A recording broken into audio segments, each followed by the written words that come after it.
Even your first album went gold. Yeah. 5 nominations from Mama Sam. Yeah. Won best hip hop. Uyafika lapho kuba metro. Yeah. First best lyricist. Yeah. Ithathwa wena ama SA Hip Hop Awards. Nalapho unyakaziseki. Lapho ngase ngiqala ngibona but I am him. Lapho ngase ngibona ukuthi I am him, yabo. Before uBig Zulu and neKhavela.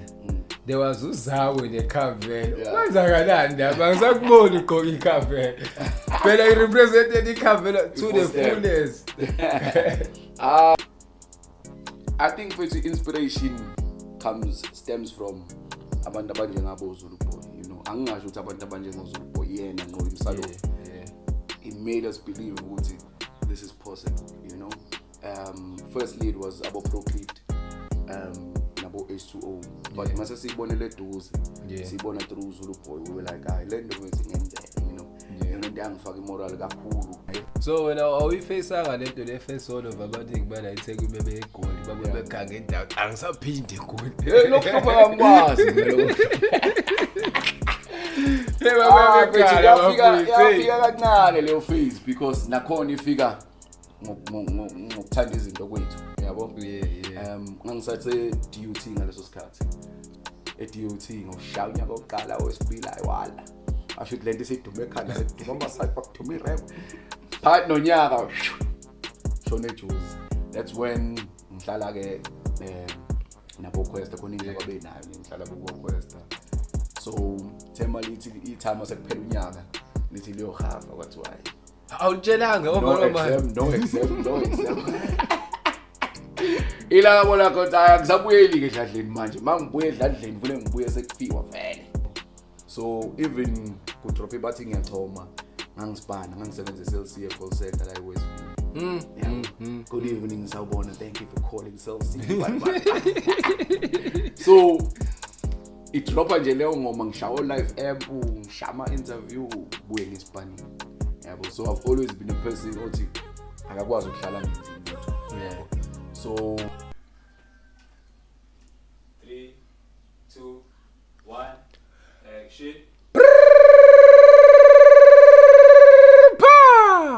Bathi uphirika i1 wesibili uzomthola esithombeni owesithathu ifake. Welcome bafethu, ngiyanamukela on another episode of the Gallery Podcast. And ngoba nazi bafethu uthi ngihlezi nginiphathele into ezimnandi namhlanje anginamehluko, nginiphathele into ezimnandi. Lo mfowethu engimphethe namhlanje mfethu wears so many hats. Mase kuthiwa ngiyaqala ngiyakubalela mfethu, is a rapper, voice over artist, reality star, a father, a role model, a husband. Kuningi mhlawumbe khona nokunye engakubalanga. Lo muntu has more than 12 nominations hip hop. Lo muntu sethathe hip hop yada eKZN wayibeka on the map, wasiveza bafethu. Angifuni ukukhuluma kakhulu because niyazi ukuthi when it comes to ama intro angikho that strong, yabona lonto le. Ngiyangithanda ukuthi ngidedele yona indoda ikhulumele isukuma igiye makuthi ayigiye yenze kumele kwenzeke. Bafethu. Ukahle. Ngicrede mfethu. Ngimnandi mfethu. Hey mfethu siyabonga ukuthi uzofike la ekhaya. Sekuze kwajalo. Hey, kusokanini. Hayi nozasha mfethu. Yazi mfethu sekufuna ukwazi ukuthi njoba wenza izinto eziningi kanje mfethu. So bese kufika ama forms ezingane bese kuthiwa igcwalisa ingane. Lapha le space sa occupation ubhala ukuthini. Mfethu the breakthrough vele music nje. Oh. So ngiyayithi nje musician. And konke lokho kunyeke kuza after vele. Yeah. Yazi mfethu there's another thing ebengifuna ukuyibuza yazi. Yazi abantu abakwazi manje futhi ngine show ukuthi abayazi ukuthi before uBig Zulu and neKhavela there was uZawe neKhavela. Kwenzakalani ndaba ngisakubona ugqoka iKhavela. Phela I represented iKhavela to the fullest. Mfethu ngasho ngithi kwakufika kwayo nje lokushini, yabo? Yeah. Because thina sasiqoka nje not because of mhlambe ini, it was ukuthi thina sihlohlene samajita. Sinokugqoka amakhavela nje, yabo? Yeah. So nami ithe singena irap kumina kwayikona ukuthi hayi ngiqhubeke nalento engiyenzayo kodwa ngokwe rap ngokomculo ngicule Yeah. Tesi ngene egazini hayi zafika insizwa zathi hayi kahle le image le iyakushaya awuzabe nasi sneak awuzabe na jean hayi from lapho ke nje ngasuka ngavaya yabo so it's been ukuthi nje into yaselokishini and when amajita esasihlala nawo said awuzame lo ngithema ngikuzama ngabona hayi ziyaduma ngayishiya kanjalo but there was nothing enzeka or anything. Oh hey abasarichanga out ngisho lo reach out aba-reach mfowethu but it wasn't strong yabo ngaleso sikhathi because naye khavela kwakuyinto nje kakhulukazi lokishini or momjito ophandayo whatever yabo so uyayiqokwa nje lapha nalapha ngalezo ikhathi you know so ba-reacha but okwabo kwakuthi nje mfowethu sicela ukukunika amakhavela yabo so akaze kube into esayinwayo so ngokuhamba kwesikhathi ke ugcina kungiphuma nami phela yeah hey brothers wekhathi it was a must ukuthi more selokishini the daily first step baba noma kuthiwa sekuyi-ano ke kodwa nje akube khona ithomthom so another thing engifuna uku-understand ukuthi uzakwe ume ngakubi because when it comes to ilingo yaselokishini ukhona ilingo yaseThekwini nje ukhona itsotitalo khona and futhi nelingo yasemakhaya ukhona kuphinde kuzoba isingisi ube fluent kanti manje what's going on mix engaka ikahle hle futhi mina ngizalelwe khona elokishini yabo but i-time ake belo umuntu nje omsinga wanwe so ngaso sonke isikhathi bakuvalwa ikole noma kunjani nje makuthiwa kunama holiday sikhombe msinga yabo so iyona ke ndiyenza ngakwazi ukuthi ngibe mbaxambili because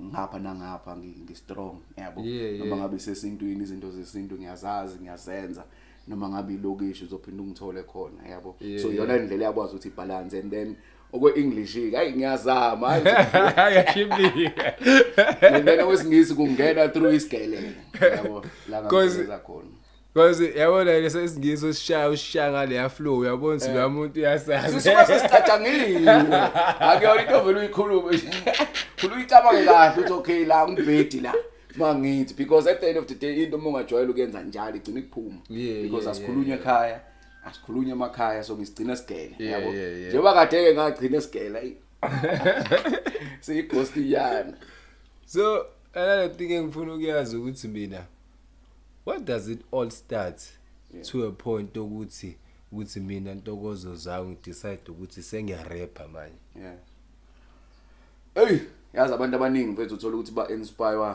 ingoma ethize alive for me I've always been a guy who pens vele yabo uthola ukuthi noma kuthiwa kusesgele khona iproject ekhona ngumuntu nje o strong mase kuthiwa ngiyabhalo yabo so to a point where ngithe mangifika ebangeni mhlamba I think ngase ngi grade 10 or grade 9 then I started enjoying hip hop yabo emveni kokuthi ngikwazi ukubona ukuthi ingoma ngathi uPark ngayirapper or ingoma ka Eminem ngayirapper I think the first song engayazi nje top to bottom kwakuyi Renegade yabo from lapho then I realized ukuthi kahle vele ngoba ngiyabhala yabo waye ngavele ngiphene into ezothi mina nje ngqo you know from then onwards I realized ukuthi hayi ngoba ukurapper ngiyakwazi sekuthi ngithini ke mase ngisho usho mina you know so amajita athemevuma ethayi zakho futhi usiyakuzwa ngase ngibonza hayi kusho lento khona into ekhona yabo khona into ehlanganayo yini leyo efethu eyakwenza ukuthi uthi okay ngizoyenza lento irap and I'm gonna make it and make a living ngalesikhathi owaqala ihip hop istate ayikusona and there were very few abantu bala iKZN abebenza hip hop ababelapha yakuli yes I think for the inspiration stems from abantu abanje ngabo Zulu Boy you know angingasho ukuthi abantu abanje ngoZulu Boy yena ngqo himself he made us believe ukuthi this is possible you know firstly it was abo Pro Kid nabo H2O but mase siyibonele eduze siyibona through Zulu Boy we were like hayi lento manje ngenzeka you know yona into yangifaka imoral kakhulu to say hayi kahle lento singayenza you know and then when I went to Joburg ngihlala nabo Questa umuntu asuke la egigini umbone sembona TV then you realize ukuthi hayi ikahle hle lento ngingayenza lo muntu normal njengami you know. So I've always been a guy othi me inspire into mekayithanda. I have addictive persona, into mengayithanda ngivele ngiyenzisise. Ngenza that's why mhlawumbe uzothi uzayo mhlawumbe spend not much time underground because thema ngifika ngathi awuthi ngifast ngathi mangifast awafele zaduma yabo. Guys, Katsu uyenza, did you know ukuthi you would reach this level? Honestly mfethu it's always been in the back of my mind. Ngeke wenza into ungayitshela ukuthi uzopopa. Yeah. So for me it's been in the back of my mind njengoba ngenza nje manje because I'm a college dropout yabo. So I knew ukuthi akuse la I can't mess up anymore yabo. So it's always been in the back of my mind ukuthi ngizopopa showcase. Yeah. So mina ngifuna silehle kancane and go back to your mixtape days from headlines ne red tape. Sure. Uyayibona into leyo ukuthi cela ungitshele ngaleso sikhathi leso because lawama mixtape had so much impact elokishini. Uyayibona into leyo cela ungitshele ngaleso sikhathi nanokuthi did you expect ukuthi lento izo impact abantu ngale yandlela le lokishini ukuthi till today kunabantu abasadlala ingoma from lapha yana? Yo ayabona mfowethu kwangithusa you know. Although ngangithusanga ukudlula ialbum because the very same way we recorded a mixtape is the very same way we recorded the album. Okwangenza ngabona ukuthi hayi man kahle hle le yampilo leya impilo la nathi singayiphila you know. There are songs on the headlines that I actually produced mina you know. Oh, you also produced? Yeah, ngaleso sikhathi I produced i7 Up angisazi nayiphi ingoma ayishayela nje beat. Kwakunomunye umfowethu ekuthiwa Brain wayese DUT. Yeah, so, Brain. Sa record ngale mic nje. Sasibeka ama headphone la ngiyibeke la. Shine.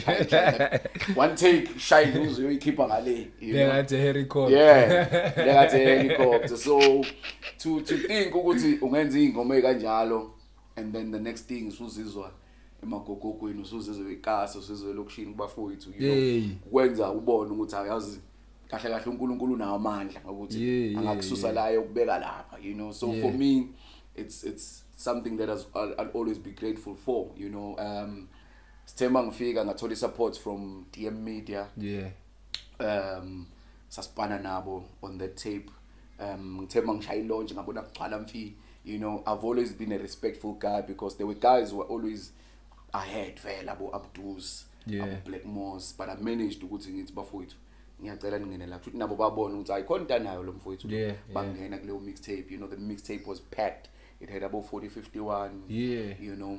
Many people don't know ukuthi 4051 even rapped before Uzako you know. Bengawazi.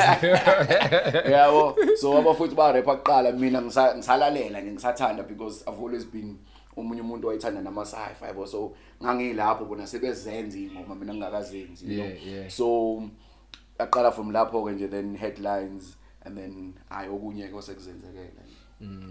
So at that time cause mangilalela i-headlines ne red tape if I'm not mistaken nginokuzwa uphakamisa isiphethu ubiza isiphethu. So sengifuna ukunderstand ukuthi how instrumental was isiphethu kwi-career yazakho from ama mixtape? Isiphethu sifike on the second mixtape. On the second mixtape, yeah. At first it was the headlines which I did young and you know K-Master. You know, K-Master ngihlangane naye 2003. Sasuka from 2003 salahlekelana ngisasesigeleke mina seqedile sigeleke. 2005 mangiphuma esigele ayisaqala ngathi uthi ngishama cipher ngenzeni 2007 sahlangana nomfowethu ekuthiwa Wise. Ngiyambona Wise kwawuyena umuntu othi uKmaster usakhona akese egas you know bese sentuzuma before that wayese down sasijwayele ukuthi mase record asiye down then sasuka lapho sawungena ke entuzuma. So we just made songs.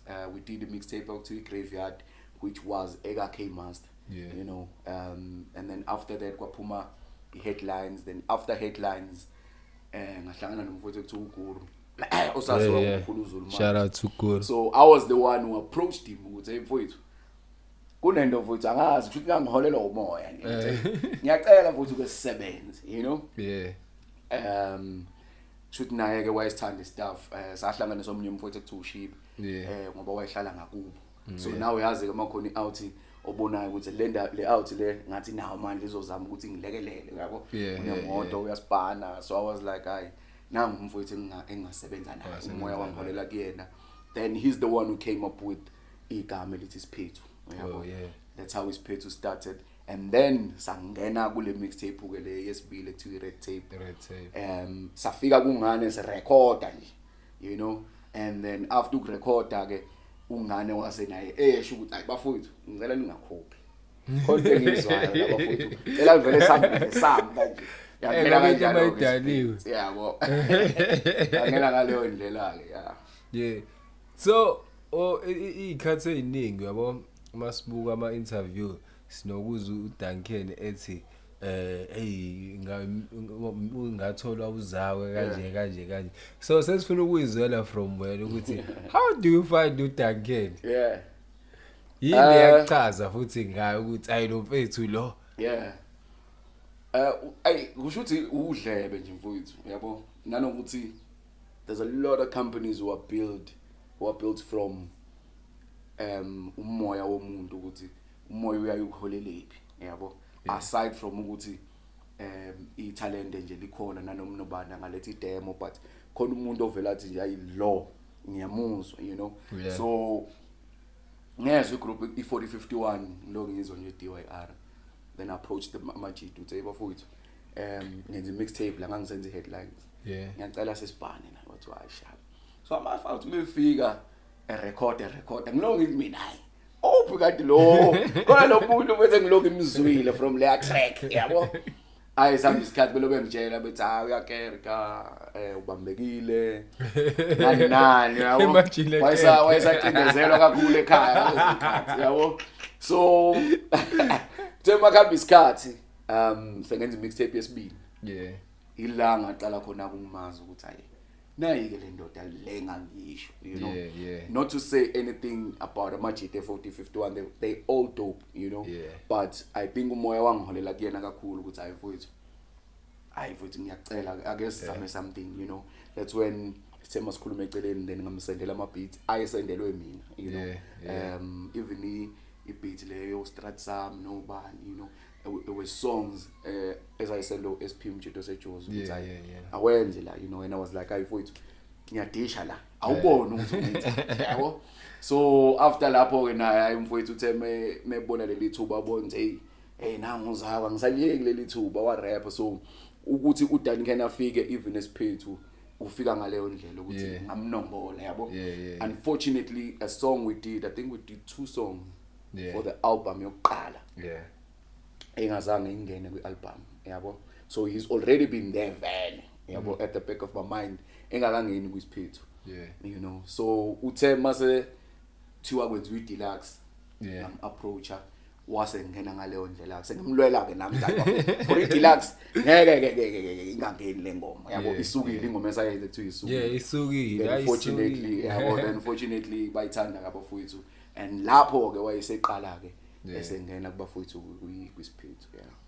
So ngaleso sikhathi did you know ukuthi lo mfethu uzoba a star, or when you just fell in love with the craft and then you went with the flow? Superstar le. I'm superstar. Superstar le. Mina nje I knew ukuthi if I had to throw the baton 9 dot engizwayo, you know.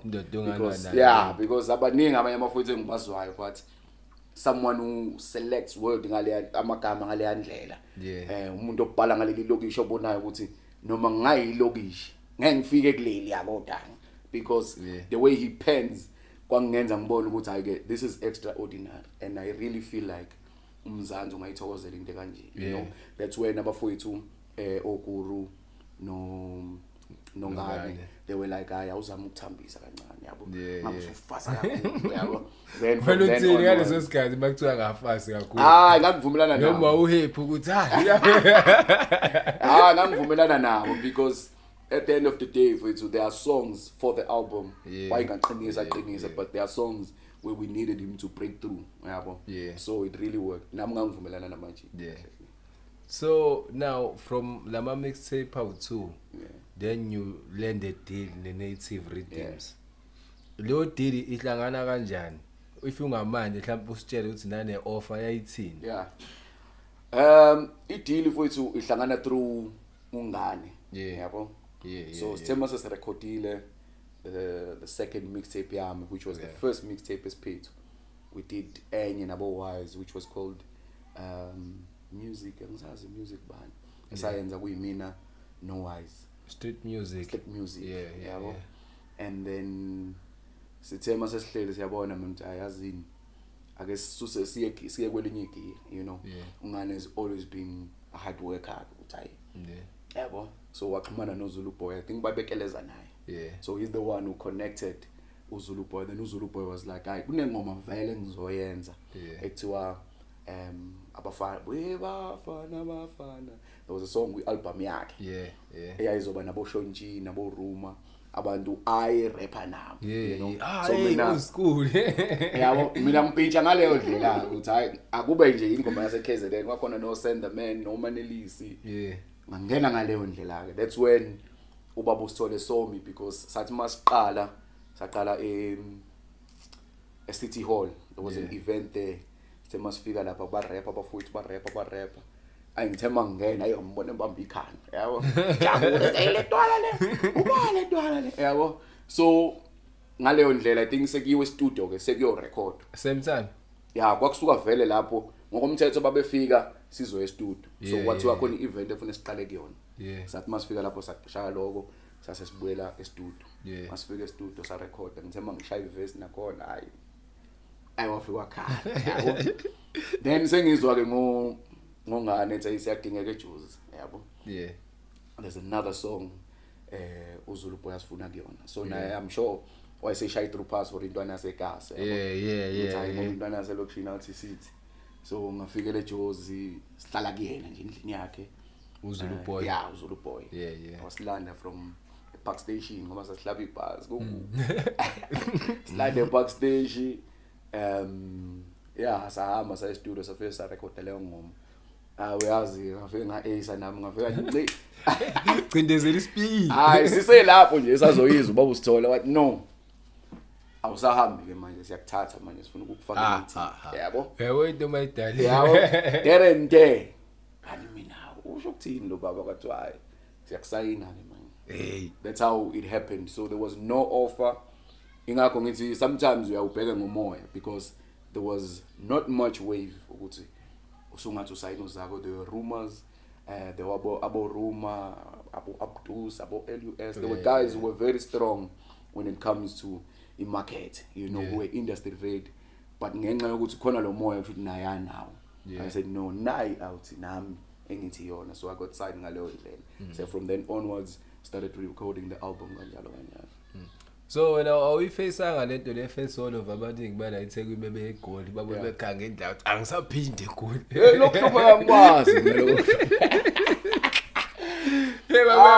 yafika kancane leyo phase because nakhona ifika ngokuthanda izinto kwethu yabo ngangisathe DUT ngaleso sikhathi so okay master ngitshela ukuthi mina ngiseJuzi and uyabona ukuthi izinto ziyenzeka usebenza no choir stars yaduma yabo mina ngiyabona ukuthi I've always been somewhat of an A student yabo ukuthi hayi esikhaya abanethemba lokuthi khona sokuthola ngale note yabo because itime is very in a background education kakhulu udokotela nje nama doctorate amabili yabo so unesifiso sokuthi hey lentwana le hayi ngiyafisa ukuthi iye phambili yabo so ngithema ngingene verse eDUT ngokushaya unyaka oqala wesibili ayiwala asho lento isidume ekhanda sekuduma amasayif akuduma irap phakathi nonyaka shone eJuzi that's when ngihlala ke nabo Questa khona indaba benayo ngihlala kubo Questa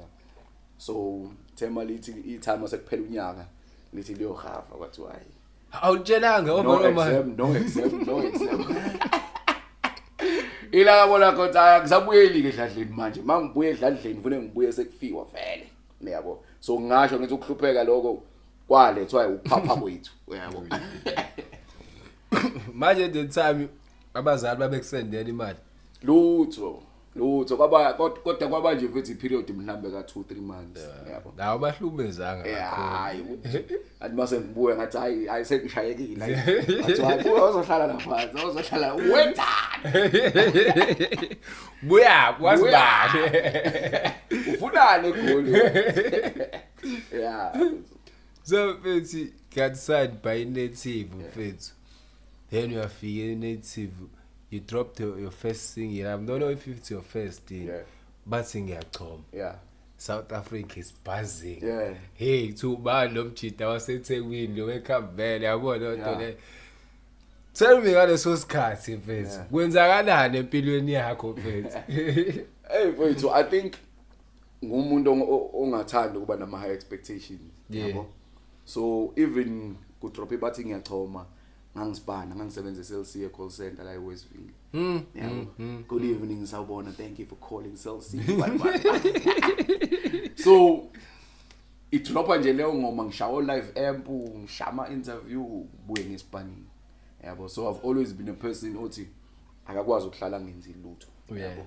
So kwakungithusa nami ukuthi ngithi ngihleli ngizwe sekuthiwa hey siyakubona ke yabo umoya phansi entemnandi ukuthi eSpanini mangiyongena abantu abaziyila babala akuzona iSpani esongithatha njengo Shoprite ngifake phambi kwabanye abantu. Oh yeah. So ngangena la nesikhaftini sami ngifike ngishaya iSpani ngiphume ngishaya igig ngilale ngo3 ekseni ngo7 sengiseSpanini. Yo. So until the day se release ialbum, that was the day ngiquit iSpani ukuthi ayike ngoba sengiyabona ke yabo. So I've never had my expectations ukuthi sengiyibona sengiyinkunzi, you know. So kwakuhlezi nje mfethu it's always been overwhelming ukubona umsebenzi wakho uyaphambili, but mina ngihlezi ngila because it's a pity ukuthi umsebenzi esiwenzayo kumele sidume. But for me it was just to say lento engiyenzayo ngiyabona ukuthi khona into abantu esibathinta and kuyangijabulisa, but to say angifisa ukuba famous never that. First gold single. Yeah, madoda. Zisuka. Bekazosakala. Zisuka. But even your first album went gold. Yeah. 5 nominations from Mama Sam. Yeah. Won best hip hop. Uyafika lapho kuma Metro. Yeah. First best lyricist. Yeah. Ithathwa away nama SA Hip Hop Awards. Nalapho unyakaziseki. Lapho ngase ngiqala ngibona but I am him.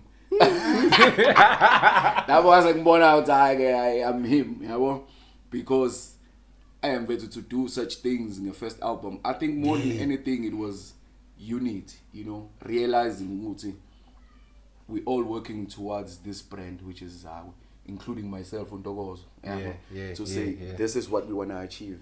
Be it you are a producer, be it you are umuntu oshuthayo or whatever, but the brand yona into efuna ukuthi siyithathe siyise phezulu because sonke siyadla ngayo, you know. So ama ideas ayifika ngapha nangapha, so it's not all me. Next thing ingoma ifika nongane, next thing uguru uthi mfowethu yazi mangase sithi mfowethu nazi ikhipha mangase senze ukuthi, you know. So we all believed in this brand kazako and iyona yakwazi ukuthi ithathe lento ibeke phezulu.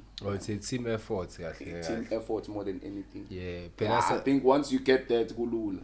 Yeah, but sometimes sibona lo muntu okuyifront isikhohle ukuthi or represent ibrand. Yes. Hayi ngoba yabo. Yeah. So do you remember uthatha best hip hop ukuthi wawunominate noba out of curiosity? We ma Metro. Ngiyakhumbula, I think I call him Lambo aka no Kulichana because safika ngekhathi efanayo ngalezo ikhathi, yabo. There was the time isifika sonke ngalezo ikhathi, yabo. Hey. Best lyricist yakubona wanominate lapho zayikhona zonke inkunzi lapha. Khona Proverb, Pro Kid, Double HP. Hayi babe baningi, sasibaningi. Nami kwangithusa because ngangayilindele, you know. But kushuthi ke khona into abayizwayo ukuthi hayi le ndoda iyalishaya ibheni, yabo. Yeah. uthi nje inkunzi zisibhekile lapha phezulu nazo ziyazi ukuthi hayi le ndoda Abafowethu bayazi ukuthi hayi le ndoda iyalithintitha. Iyalithintitha ibhedi, hayi bayazi. so usign native single yakhe iGold Yeah. namanye amasingile amaningi futhi Yeah. ayehlanyisa abantu mangaka ama album wa dropa ku native Ngadropa 2 albums. 2 albums Yeah, ngadropa 2 albums. Nakhona sekusinda. Reason being when mfowethu the initial plan for us was to say can we drop 1 album, Yeah. yabo? And then because ngisayina mina Native Rhythms I already had a company, yabo? Yeah. So the initial plan was to say thina njengesiphethu bafowethu ake sign 1 ebese siyahlela, yabo? Yeah.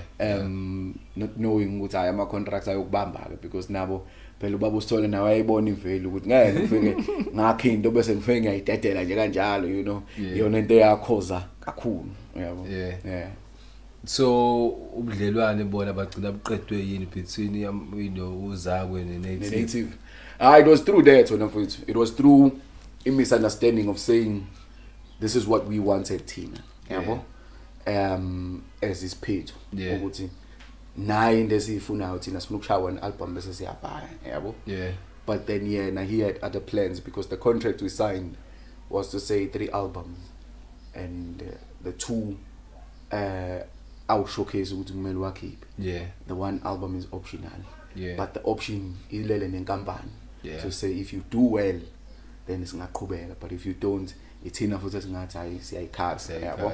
Akuwena as the artist ongathi ngiyaphuma kule album Yeah. yesithathu, you know.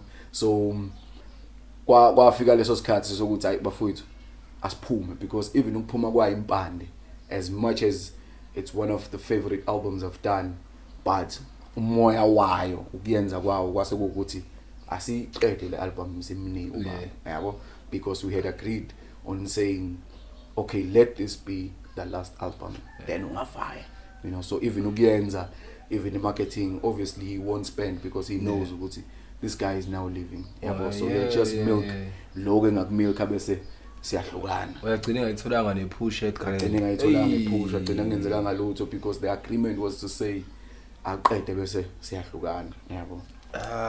hey say I understand because at some point we went public futhi ngale nto because there were rumors ukuthi uzaka ufuna ukuphuma native kanjani Yeah.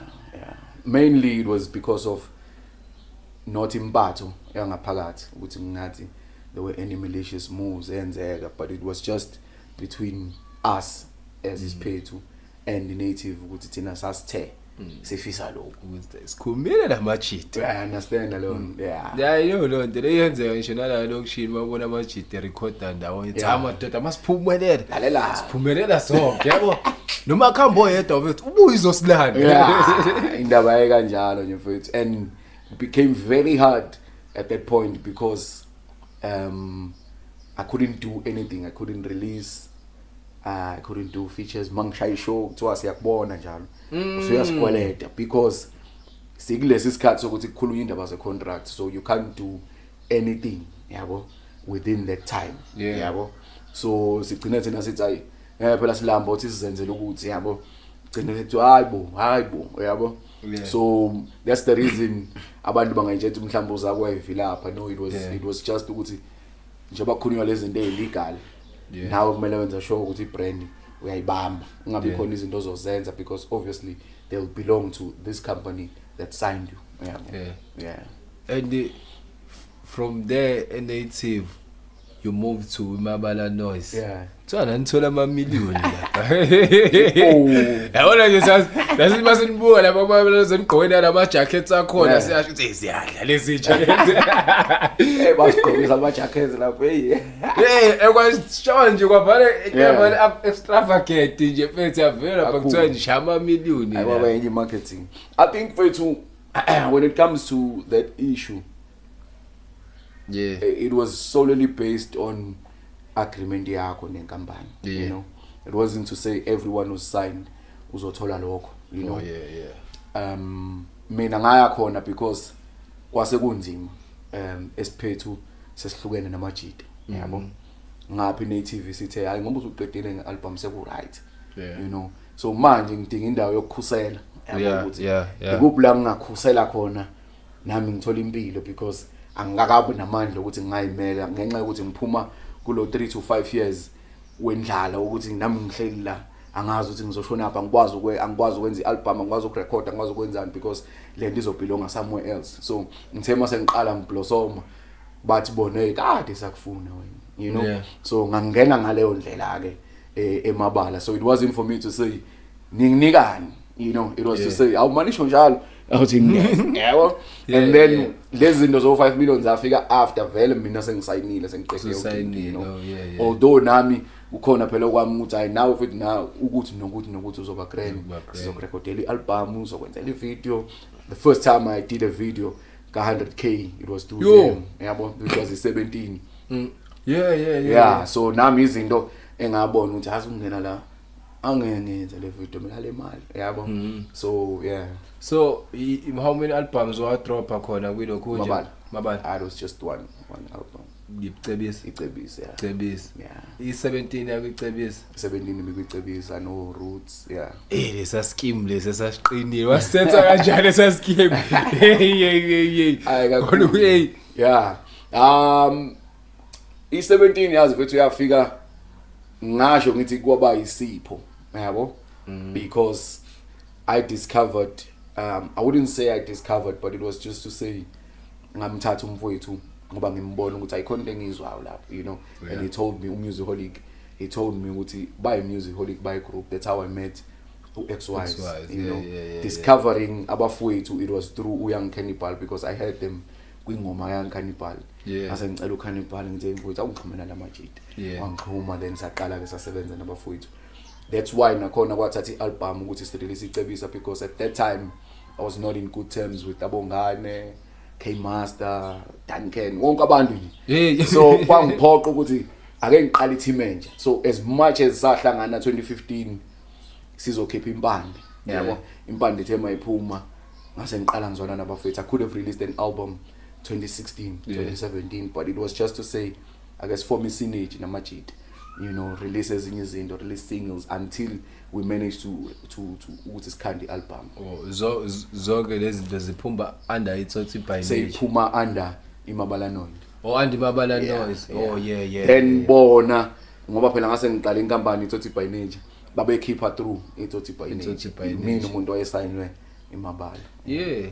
Nakhona yazi ngilo ngiyibuza ukuthi iTsotsi by Nature kwenzakalani noma what's going on because at some point ukuthi ngangitshela into engangitshela yona from outside looking in yabo ngangitshela ukuthi ino musicaholic ibono XYZ MPK omzulu uyayibona lonto leyo latest MDU uyayibona lonto leyo amajita uspanisana cause ngiyabona ukuthi eventually niyaqhubeka niyazwana namajita yaqhubeka doing their own thing beqhubekela baye phambili. I think for two it was a relationship yokuthi asisipane yabo ngiyancanya abafowethu nami ngizokwenza kusemandleni ukuthi ngifake isandla la ngasifaka khona so there's no one who signed to iTsotsi by Nature yabo it's just all love and if you feel ukuthi sekuyisikhathi sokuthi ngiqhume ngephezulu then so be it you know asisipane mina okwami ukuthi ngiyayithanda into yenzayo ngicela ukukusiza and if usubona ukuthi usizo sungalithola elsewhere aku right hence siqhubeka sizwane namajita you know because it's not to say hey mfowethu wena uyaganga wena sengaspend imali engaka kuwena no kufana njengengane yakho uma isizoqala isizolo tshola ukwazi uqala phansi ukuthi ngakufaka ngakufaka wena njengobaba udlala indima yakho leyo ngane maye sizothatha nje kuphuma lezo zipho ingane iqhubeka ihambe so nami ngapha it was just to say bafowethu mawusubona ukuthi usugrand even if I spend 50 or 100,000 someone would say it's not a great business move but for me it wasn't about business it was to say can I form a team ngibe nabafowethu abasha ngaleso sikhathi you know so sahlala ngaleyo ndlela sasibhana ke nabafowethu ngiyawuthanda umusic bese kahle kakhulu umusic ungijabulisa noma mina ngingawenzi but ukubona abanye abantu bewenza and bephumelela to me brings so much pleasure to say khona isikhandle ngisifakile lapha hayi ngenza ngilale kahle ngibe grand ebusuku sikhashanyana sithakashana nje emva kwalezo ikhathi Yeah. ngiyakubona kwi photo shoot eAfrotainment Yeah. ushaye neskip esibhalo Afrotainment yeah ulapho kwenzakalani ngasididisa ndoda not really yazi mfethu iAfro to be precise I was the guy vele okwakumele ayongena khona but unfortunately ngaleso sikhathi whether fortunately or unfortunately ngase ngisayiniwe vele when uDanger discovered me through uChata yeah I think uChata noma uZulu Boy wamzisa i-demo i-mixtape i-red tape so uDanger was interested ukuthi ekuse ubale nona le asinawo rapper ose Afrotainment yabo yeah so mefika kumina wangiapproacha ngespanini yeah weza kumina call center hey mfowethu kanje so it was to say ay mfowethu ngeke senzeke sengizoye ngasayi not high it's fine asispan ukulekelela mfowethu la ngakulekelela khona the first paying gig was through Danger kwi birthday yakhe wafika nje wafika nginika ucash wathi yabo ngenza iqiniso nami ngathi yebo mfowethu la le ndoda ifika isinike kwakuyi1000 ngaleso sikhathi kwakuyimali awuyimali sakhatha nabafowethu sama sokukhuleka because nama have always been umuntu oneqiniso kuba fowethu ababeneqiniso kumina yabo kwayona leyo madlana nje sayikhatha sonke saba grand nabafowethu yabo so yeah iAfrotainment has always been affiliated with Isphethu because uDuncan was signed by Isphethu and then it was a 50-50 joint venture between us ne Afrotainment so affiliation yohlezi ikhona la yabo so nami ukuphuma kwami ke sengiphumile ngapha ko native kwa ukuthi ngoba abafuthi baseduze uzohlezi ungithola lana so in anything they do nami ngeke ngibe khona even ngama group o WhatsApp or whatever this is proof of it yazi mangilalela istory sakho lendlela kade umuva ngayo proof lento ukuthi mfethu uma umuva clean nawe izinto zakho ziba clean hayi kuba njalo nje mfethu kolesinye istory kade ngisiza ukuthi you once left your homecoming show ngenxa ukuthi wafonelwa uPro wathi ngila eThekwini wena so perform it wasn't necessarily a show yami but it was a show that I was booked in kwakuyi inkasi eshawa obhuti splash elokushini so ngasuka lapho sengizongena nje kuthiwa futhi kuzongena ababili bese uyangena yabo received a call from uDJ Lab. DJ Lab was like hey mfowethu awusondele la yeah hayi ndoda ithi yakudinga mfowethu ushawa nje confident yabo ayibona ukuthi kufana no Pro ithi yakudinga hayi I wasn't even booked on that show you know I was like I'm showing hey shiya lo bookhele yona shiya le bookhele shona ngola wangivika nangempela nangu ubhuti mfowethu uPro uhamba nefru ngaleso sikhathi ayisahlala nje kwamnandi mangena stage wangena wangibiza sashaya so for me it meant so much because it's a guy sonke kahle sazi ukuthi nayi indoda kahle nje namhlanje sikwazi ukurapper ngelokishi because he showed us ukuthi this is possible you know so for me to even rub shoulders with him and for him to request a favor which is that huge I was like ngashaya noma yini ngisho ngathiwa mabuya kuthiwa imali yakho awusayithola mangibuya ngala bathi ayisondela salusu ngishaya ngoba usukhona abengeke noma kuthiwa kusangenanga kuyiqiniso ukuthi mfethu walokhu nje wa ignore i feature request from Ricky amantombazana kuyiqiniso futhi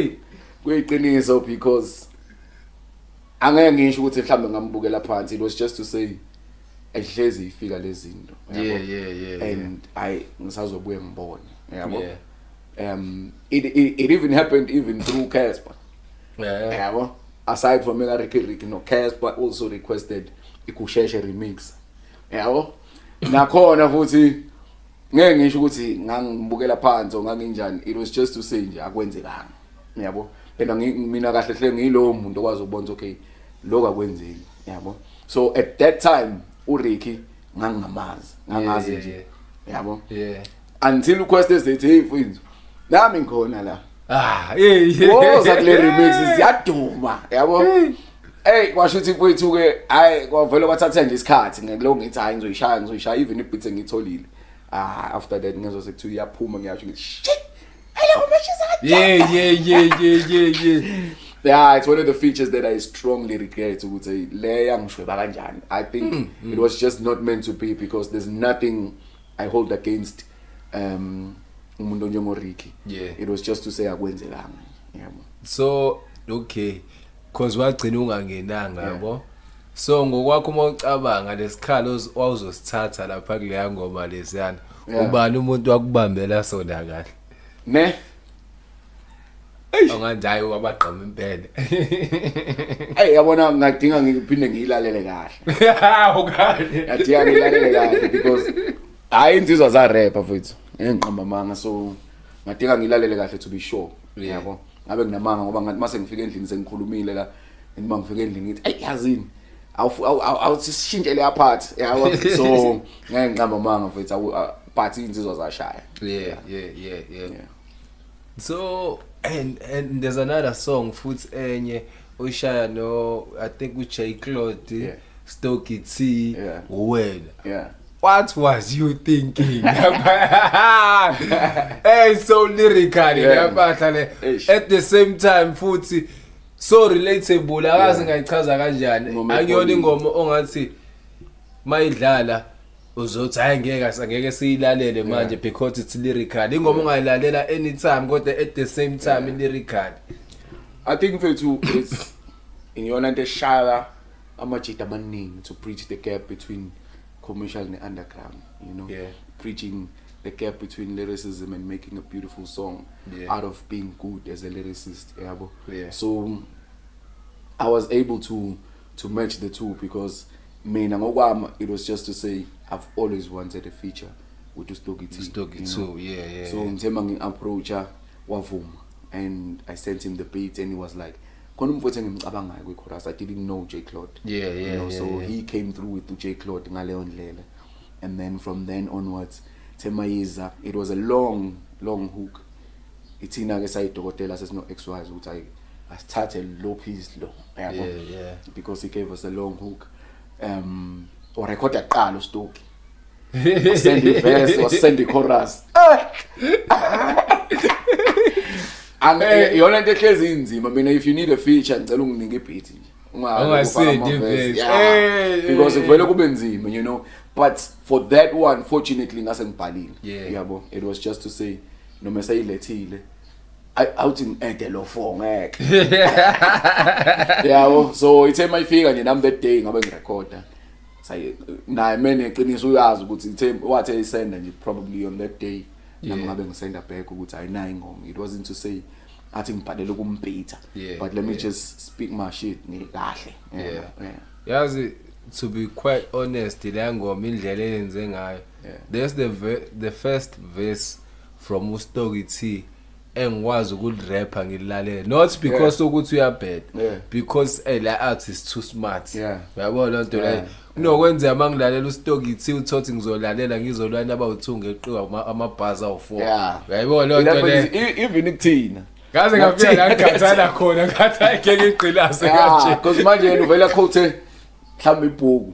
alifunda or imove ayibuka hlezi kunzima ke it's always going to be very hard if you are a rapper and ama quotes akho or I reference yakho ilanda from lapho then it means even a listener kumele ayazi leyo yabo so that's why hlezi kunzima ukulalela le answer but when you appreciate is sound and you appreciate ukumuzwa ukuthi hayi lo mjito uya rapper noma ngeke ngisadecipher yonke into but this guy is a rapper because abantu abaningi bamfaka kwi top 5 just because they know he can rap same nala mini same ngathi nje awulandele 5 noma 4 lines umuntu ahluleke but you know and you like him yabo so that's the main part it's the music part lejo alokuhlula abanye abafowethu ukuthi he makes music more than anything so mina mfethu ever since I've known you angathi ngikwazi kodwa phela ngibuka ku TV yasekhaya so I know you so ever since I've known you mfethu ngikubuka lapha you've always been a guy mfethu ongenankinga ukuthi a share spotlight sakhe nabanye abantu uyayibona lonto le I've seen khona ama freestyle mfethu owenza no Big Zulu o Anzo omthinayi osiyashezi before to a point when way above ukubona ngokwe level mfethu uyayibona lonto le so mina sengifuna ukwazi ukuthi iqhamukapi lonto leyo mfethu ukuthi ungabe umuntu omandi ukushare spotlight sakhe was it the other reason eyakwenza futhi ukuthi uqale Hood versus Hood? I think mfethu it stems from lapho yabo ukuthi umuntu onganankinga nje futhi okuhlephula isinko ukuthi hayibo futhi asibambeni la yabo ngasho kanjalo ngithi even the birth of Hood versus Hood iqhamuka from lapho yabo to say ngumuntu osengarealize ukuthi ngijajuliswa ukubona umuntu ejabula through nami amandla mhlambe ngawafakile yabo so ngasho kanjalo futhi ukuthi ngumuntu onjalo yabo ngeke ngisho ukuthi iqhamukapi it's just a persona thing yabo. So creating something like I Hood versus Hood for abantu base lokishini nalabantu abarephayo who don't usually get spotlights from lawo ma numbers lawa phulwa lapha yana with Hood versus Hood. So wenza konke lokho without gaining anything uyenza for ngenxa yothando lomculo. So ufila kanjani abantu bese be comment noma sebekhuluma izinto ezinegative about Hood versus Hood?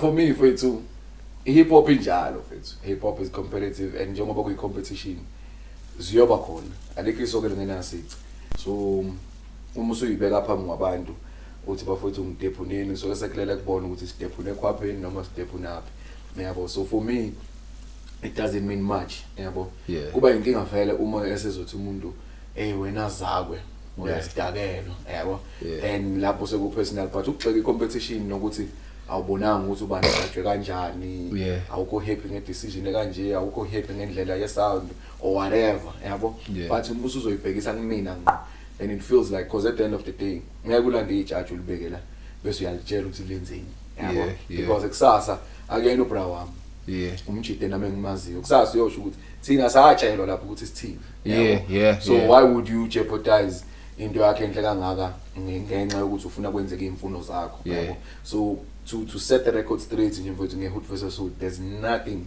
eyakenzeke sathi thina ayihambe kanje sayikhukha ukuthi ihambe ngalendlela it just happened ukuthi that day that team lost or that person lost I can just ngayenza I sometimes disagree with decisions that happen nami ngisalofu ukuthi mfowethu kanjani la you know because I competition kanjalo it's the nature of competition nami ke ukudlala ibhola kuthiwa ipenalty or nje bade kudlala ama awards ePSL ngithiwa ukhoza uthi ukhoza akaziluku uyidlalela khona nje yabo same njengathi mayidliwe iKaizer siblame uBobby sithe uBobby kube nabadlali ade bedlala lapho yabo So okay from lento yama upcoming artists in competition ngifuna ukubuza enye something ngoba sokuthi abantu bengangibulala bengayibuzi yabo because yakaba ne controversy nyana yabo lonto le.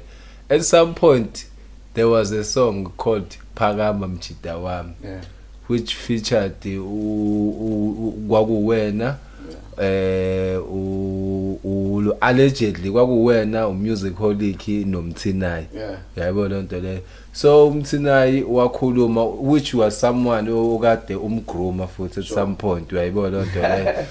So kwaba ne controversy ukuthi ufela ngazi ukuthi wena into wayenza wathatha ingoma uphakala Mjida Wami seniyenzile naye selifakile iverse uyayibona lonto le. Emva kwaloko wena wa remove iverse lakhe ingoma wayishintsha wayenza icompetition. How true is that? Istory saleyo nsizwe I really feel like mfethu into zaleyo nsizwe mfethu zivele zihamba ngendlela. I don't know if mhlawumbe usuke seshibizile you know because I was there I vouched for him amajida wonke esethe yaba lensizwa le out yabo and even risked a relationship yami noSkuva you know because nothing happened between mina nomthinayi ngalesi sikhathi uSkuva singazwani naye yabo, because kwafika isikhathi lapho singazwani nayo uSkubo for like 6 years or so, singasikhulumisani, you know. At that time umthinayo sasingakaze sixabane, so ayikho into engingangathi uma sengiyi right no Duncan umthinayo showcase ifuneke naye asuke kwi-side because sekukhona uDuncan, you know. It's something that happened between mina naye. It's not me protecting a relationship yami no Duncan, but then what happened is ngase ngimbonile ukuthi hayi likhona ithalente lami mfowethu, awuthi nami ngifaka isandla, yabo, ngilekelele nani. So indlela yena ese behavior ngayo iyona yamlimaza kakhulu, because I think yona futhi ebheke imkhiphe kuyizinto eziningi, not to say if you do ilokishi and you want to be ukuthi udume mhlawumbe emzansi kumele abe khona uDuncan, kumele abe khona zakho, but it doesn't mean ukuthi there should be disrespect, yabo. But okubalekile ukuthi sihloniphane. So yena into eyenzeka kwathi sekuzophuma ingoma sayenza ngaze ngamnika neyami ukuthi hayi awufake nawe iverse yakho. So it was a relationship yayithi noma ngakuthiwani, but mina nawe sikaze sixabane, so sisibani. It's the same thing that's happening between mina no Big Zulu no Duncan, yabo. It could have been like that between mina naye, but uyena umuntu owenza ngendlela sengithi mina how, because what happened is sathi sirecordile ngangakayizwa, and the next thing ngiyazwa ukuthi usokhosini ngempela futhi nami ngithi mina hey ungabeke uyodlala lapho, ngisho nje WhatsApp ungabeke njalo uzofike wathi hayi lutho, yabo. Sekusahlezwe bese kuthiwa we breaking the new song, thina featuring how, ngikhuluma nawe nje mfethu la ukuthi kwamina angingezwa kathi sivumelana sonke iverse lihamba lihlala la elinye lihlala la ini yonke into sivumelana ukuthi ingoma kanje, hayi phela mfethu mawuthi kanjani phela ingoma yami mfethu, yabo. How sengitheni manje mfethu ngoba phela ngithi nami ngibe novo engomeni yakho, sibonisane phela ukuthi hayi nami mfowethu nami sengizwile, because ukizwa kwami eradweni nami kwakuthi sengiyayizwa eradweni, yabo. Obviously we are send iverse umuntu yazi ukuthi okay hayi la, but uma isiphelela ingoma it was the first time nami ngizwe eradweni. Wawungayazi. So it was to say how ngangiyazi but ngangakaze ngizwe isiphelela, yabo. How ndoda lento phela sisayihlela nje mina nawe ukuthi le ngoma izophuma kanje, hayi mfethu makuthi kanjani mfethu, hayi mfethu ayikho into engizoyenza phela zakho ingoma yami.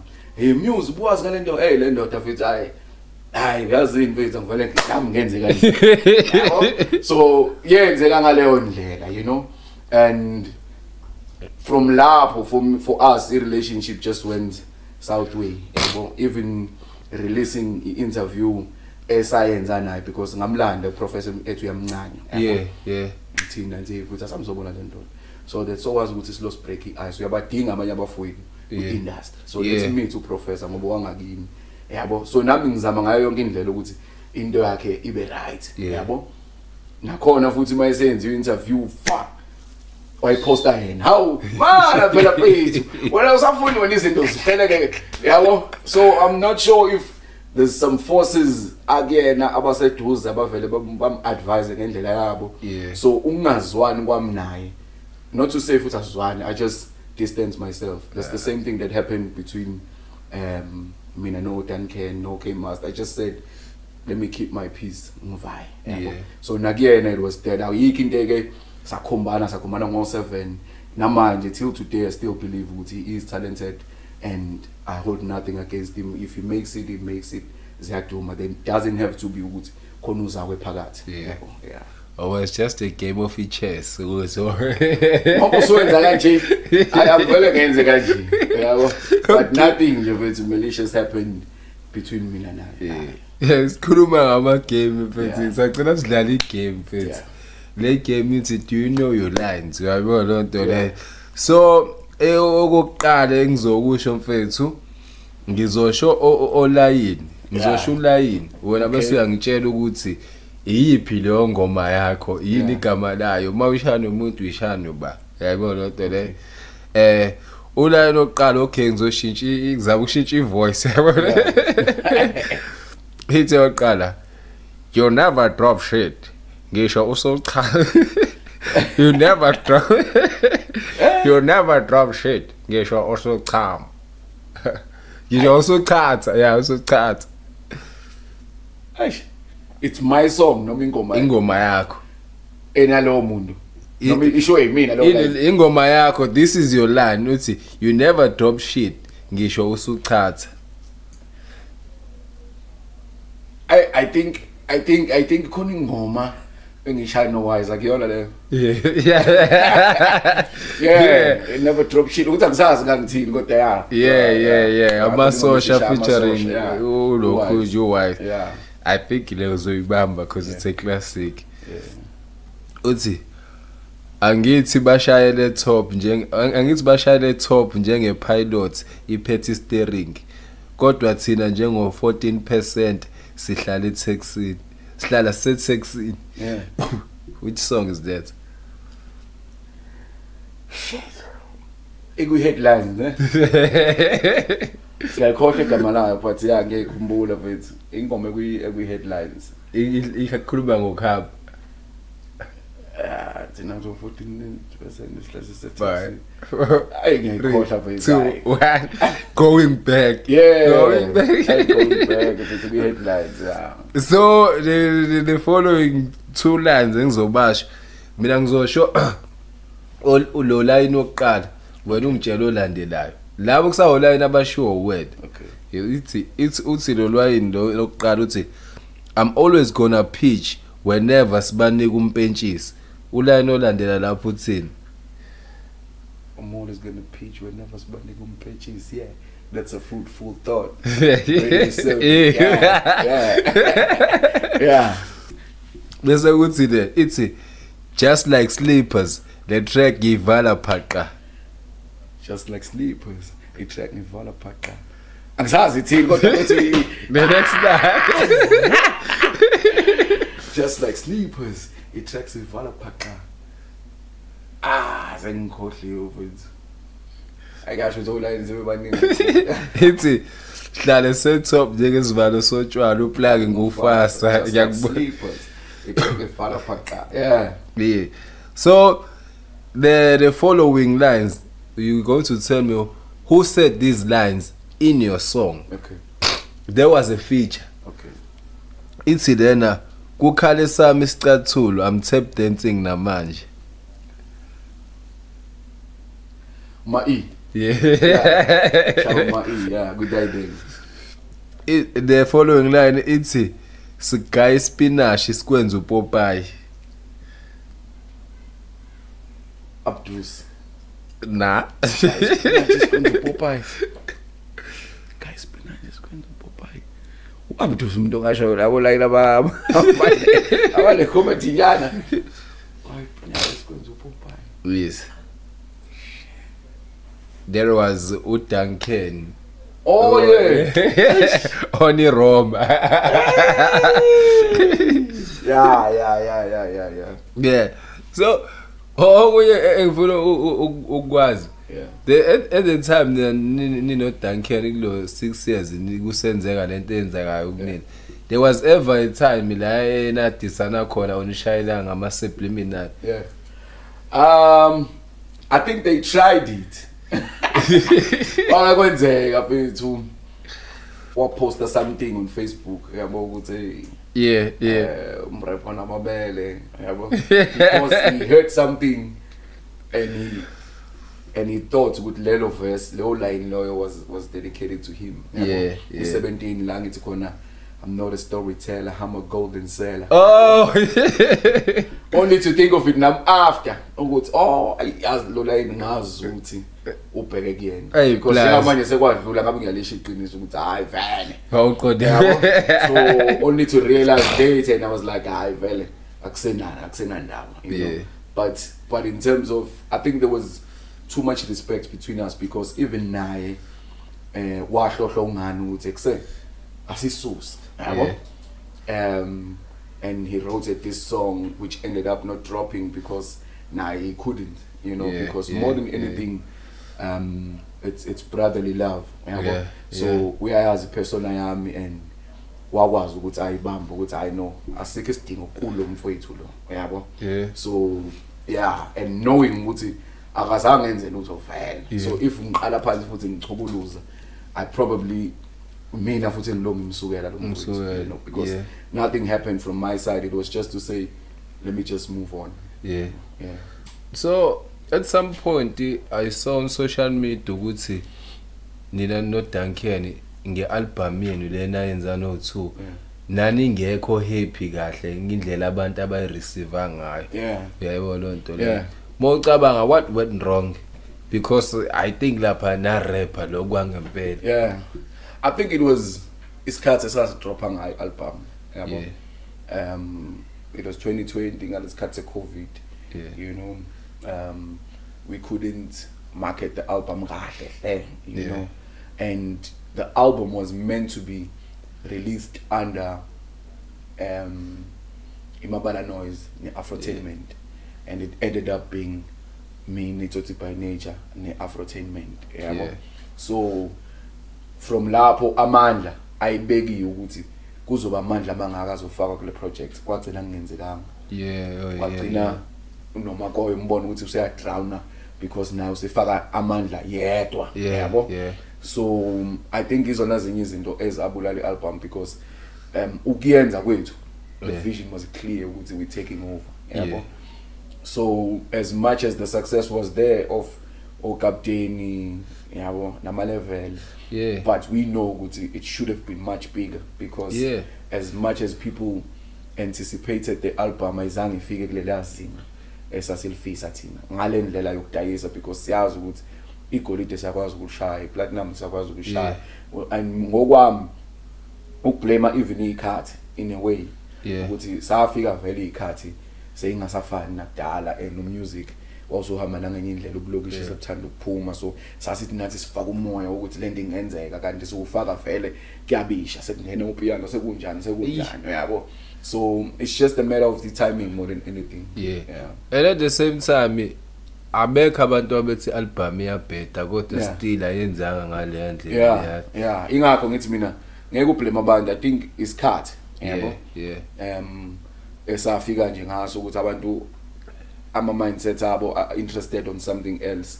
Yabo, as much as bayibona ukuthi lento iyenzeka, but you have to have a force if you strongly believe ukuthi I can take down amapiano, I can take down umaskandi. That means the financial force has to be very strong. Yabo, not saying ukuthi sasinganazi imali, but the force had to be much stronger to R1 million or so. Yabo, wazi ukuthi mawushaya video ka 200,000 istem uyasifaka. Yabo, mawushaya ilonje uyayithatha ilonje yakho uyifaka endaweni la kuzochacha khona ukuthi sewufikile manje, you know.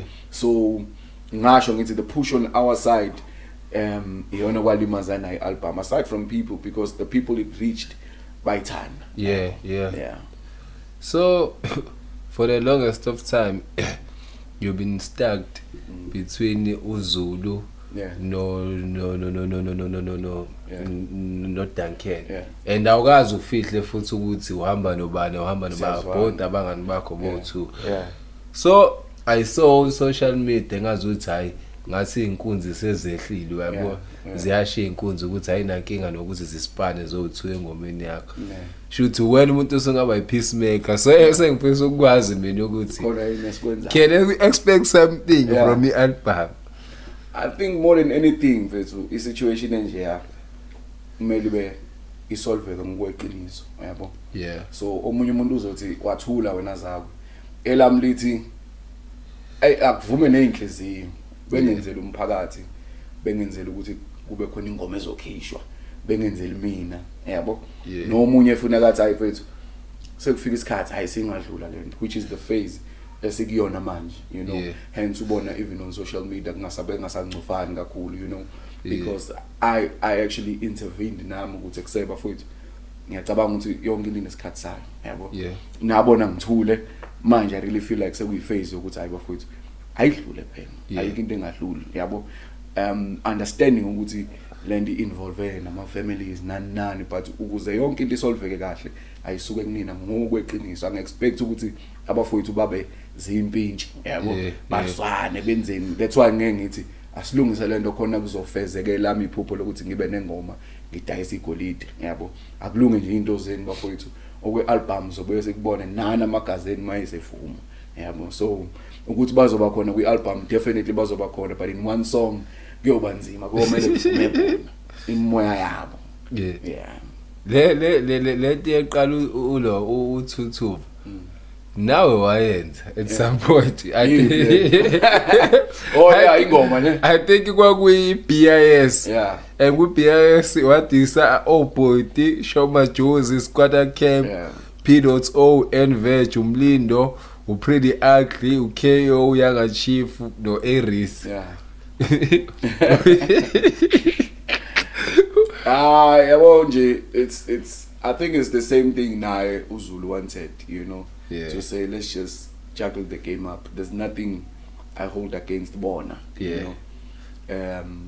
So nami it was just to say awuthi sithi nyakazi izike yabo kuyenzeka ke uthi bakubhodle ngonyama ke babonza siyaphakama la kodwa yasibe kancane ke sibona ikamba kanjani, you know. So yeah but ukuthi banga reply kumina it was just to say hayi okay. Because wake wa reply na ubanga mo reply kancane but ngokwama comment yabo kwakuthi hayi ngena ngomeni baba buyisela phela sibonze ikhaba kube back and forth hayi shaya ndoda khakha ndoda sibole yabo yeah labathu phela you've been a lyricist from day one and awuxegisa because there's one line that really stuck with me yabo lonto le engayibuza because I've never heard you say something bad yabo now utricky wena umuntu ongangiphendula kubona uthi lo line lona uthi nezinkampani esayikhuphu nenkampani esengaphuma kuzo basala nomvuzo kwenye ngashiya amagolide kodwa inyuku asizange sinuka. What did you mean ngalokho? What happened is emabala saspana sharp yabo but I've never reached the phase la ngithi khona ke nakho kushintshana kwemali nani yabo. So to me it felt like they've done so much for me. Asikho isidingo sokuthi ngiqale phansi ngithi ngihofuna imali zami emabala, you know, because the relationship has always been good till today yabo. So angaze kufike kuleyo point, hence even nabo abafowethu engasebenza nabo nginalento ukuthi hayi bafowethu akusenana idlule yabo. So I've never received imali yali igolide kuthiwa na imali yokuthi udayise igolide, because imali yegolide yayifike ngokuthi sesidayisile 6 months na imali sesidayisile in yabo. So for me ziningi izinto esazenza in terms of ini ukushutha ama video ngo100,000 kulale mahotela in so for me it was to say I lokho ngcane mfethu ngakuthola nanokuthi ngiyakwazi ukuthi ngiperforme ngiqhubeke nempilo, I'm okay with it yabo. So it was just ukudlulisa nje lapho ukuthinta lapho sithi ngibanyathela inzwa nje kancane ola lapho sisakhumbula but lapho akukho umuntu engayisola ngako when it comes to imabala or Siphethu or native la ngathi khona phinde. Hence I always tell people ukuthi ungezwa ngabantu ngama failures abanye abantu bethi ungasayini, then the next thing now usuthi awusayini uzophusha ngani yabo. Uthatha nje futhi ama failures abanye abantu if it feels ukuthi nasi isikhathi esifikile khona umuntu othi ufuna ukukusiza ufuna ukukusayinisa hamba osebenza ndoda yabo. Yeke ukuthi omunye umuntu wakwenzakalani, mina angikhali ngalutho in terms of ukuthi ngake ngasayina I recorder. I'm grateful because mhlasimbe ngaba ngikho la ukuba ngidlulanga kuleya mncele engadlula kuyona. So namanje even nayi mabala angeke ngithi ngikhuluma kabi khona in nonsense no till today siyakhuluma even nabafowethu abasebenza khona Flaba no bani siyakhona because I'm that guy ukuthi if into ngiyincanya ngiyakutshela futhi ngikukhombisa ukuthi leya ngiyincanya ukuthi awuyizwa ngalendlela oyizwa ngayo ngiyakuvala ngiphume kuwena. So how many gold albums are now? Now 2. Yeah. Icebisa bese kuba izakwe. Impane ngezwe kuthiwa nayo ngenze ukuthi ngishayile igolide. But ke ngine show yokuthi nayo yalishaya igolide. But ukuthi ke nayo native yayisiphuma eSony yayongena eUniversal kwanani ngagcina nje indaba yayo vele impande kwi album nje uyabo. So have you ever dropped an album that has not been nominated for an award? Because angikhumbula I wonke nje award nomination ayike nganayi award yayo. Yeah, because we put in that much effort nothando and abantu bayi receive so yeah, it shows the face. Kakhulu. Shows. So your new single, Yeah. a love song. Okay, before ngize ngiye kuyona isingili yakho, cause I love song. Yeah. Top 5 South African love songs. Yeah. Awangakuvalile, akubani ngithi top 5. Asithi uzoba u2 waphesheya bese kuthi 3 wala eSouth Africa. Ama love song. Yes. Zulu Boy Loves Faded. Yeah. I Better Go by Duncan. Yeah. Hey. Yeah. What am I love song? Oh. I got Proverb. Khona le ngoma ethi tell me Yeah. where did we go wrong? Angincane kakhulu leyo ngoma mfethu. Kuzoba abanye abantu bakabenza ama love song isikole camp ukuthi angisakhumbula ukuthi emabe bese kuzoba ke eka Abdus Khumbula sihlangana. yeah zazi yeah ngincane leyo ngoma mfethu. Shoda one. Oh, I'm not sure if it's a love song, but it's a very beautiful song. Umuze Santini. Umuze Santini. Yeah, I think it's a love song, yeah? It's a beautiful song, yeah. Yeah. Okay, mfethu. Sesikhulumile ngasiye kweisingili yakho entsha bese ngithembile. Yeah. Leyo gcina uphoqiwe ukuthi uyikhiphe. Yeah, Tell me mfethu ngale ngoma leyana mfethu enhle. And it was unexpected ukuthi for isingili ungakhipha love song. Angaze ngikubona ukhipha isingili love song. Zinqobelele kade zayigeja kuma album. It was the first time ikhethwa kuthiwa nayo yabo. Yeah. But hayi ukuthi angaze ngizenze, it's just that they didn't make the cut Yeah. album. Into enothando bafowethu. Yeah, but this song was sifike kule phase la uZulu besho phela ukuthi ayindoda musavithi uganga mfowethu yabo wangiphusha kakhulu wabiza uXY ukuthi X awuze ngapha eThekwini mfethu sizosibhanga. So it was just a studio session esasiyiplanile sihlalele endlini sani masishaya lapha into zethu silo sithi ngqe kwangena ibeat ba record uZulu washaya ichorus yakhe yabo angena shama verse, you know. Even we create and it was a back and forth ukuthi hey ngawuthi ngishaye lo 4 ngawuthi ngishaye lo 2 bese hey lo 1 awufake la yabo. So it was a beautiful song in terms of even ukuyenza, you know, XYZ's contribution, you know, sayenza sayiqeda sakhohlwa yona yabo. Sama sezele izinto sayishibisela wafika umZulu nga record enye ingoma naye yabo.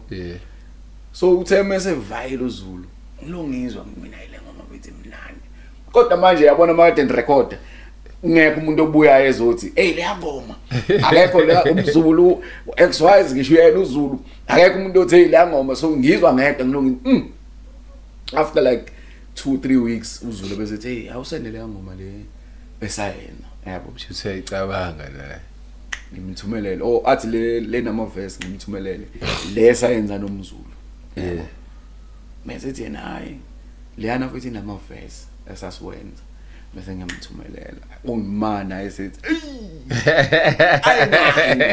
yabo. So the time a poster because yena umuntu waqala wayenza yabo viral we poster vele ngisanda kumsendela nje uqala ukuyizwa na indlebeni wayidlala awuzwa ngitshela wathi sengidlala more than 50 times to see ukuthi ayile ngoma emnandi, you know. Then I was like nami ngayizwa but I couldn't voice out because no can ngithule ngayo yabo. Then you start doubting now ukuthi hayi mhlawumbe ingoma manje yabo.